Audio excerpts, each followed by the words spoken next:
आपको मालूम हो जाएगा कि शराब को कितना वोट मिला है और सच्चाई को कितना वोट मिला है। ये आपके सामने आ जाएगा कल। जो इलेक्शन हुआ है उसमें गुंडागर्दी की इंतहा हो गई।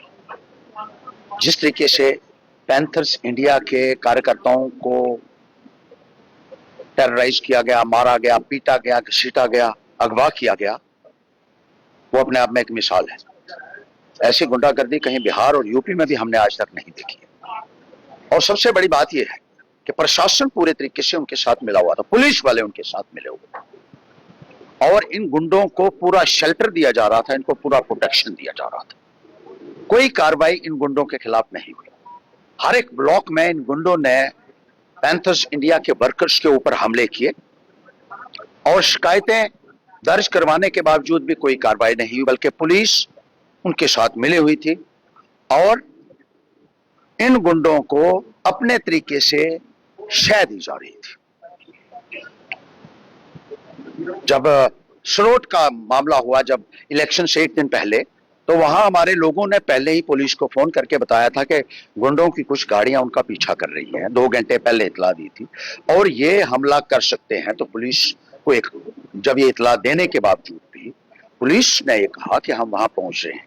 गरोटा पुलिस स्टेशन से सरोट पहुंचने में 20 मिनट का टाइम लगता है, लेकिन 2 घंटे तक पुलिस ने टाइम दिया उन गुंडों को कि आप अपने नेफेरियस डिजाइन्स को एग्जीक्यूट पहले कर लो और उसके बाद निकल जाओगे तो फिर हम वहां पहुंचेंगे। और ऐसा ही हुआ। और लोगों को जिस तरीके से पीटा गया, उनके एमएलसीज भी हुए हैं, जो उनको जख्म आए हैं उसका पूरा रिकॉर्ड है हॉस्पिटल में, उसका डिटेल्स है। मेरे बेटे को अगवा किया गया, पहले एक बेटे को मेरे को वहां डंसाल में उसके ऊपर हमला किया गया। अब मैं ये कहना चाहता हूं उनको कि ये बेईमानों की सरकार जो है, ये एक बात समझ ले कि आपका जो पल्ला पड़ा है ना, एक सच्चाई और ईमानदारी के सिपाही के साथ पड़ा हुआ है। और जब सच्चाई पे खड़ा होने वाला आदमी अड़ जाए कहीं तो बड़े बड़े सिंहासन डोल जाते हैं। ये बात याद रखिएगा।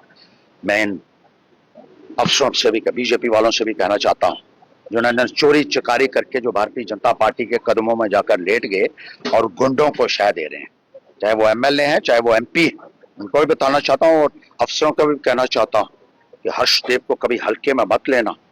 मुझे इंसाफ चाहिए और इंसाफ हासिल करने के लिए मैं किसी भी हद तक जा सकता हूं।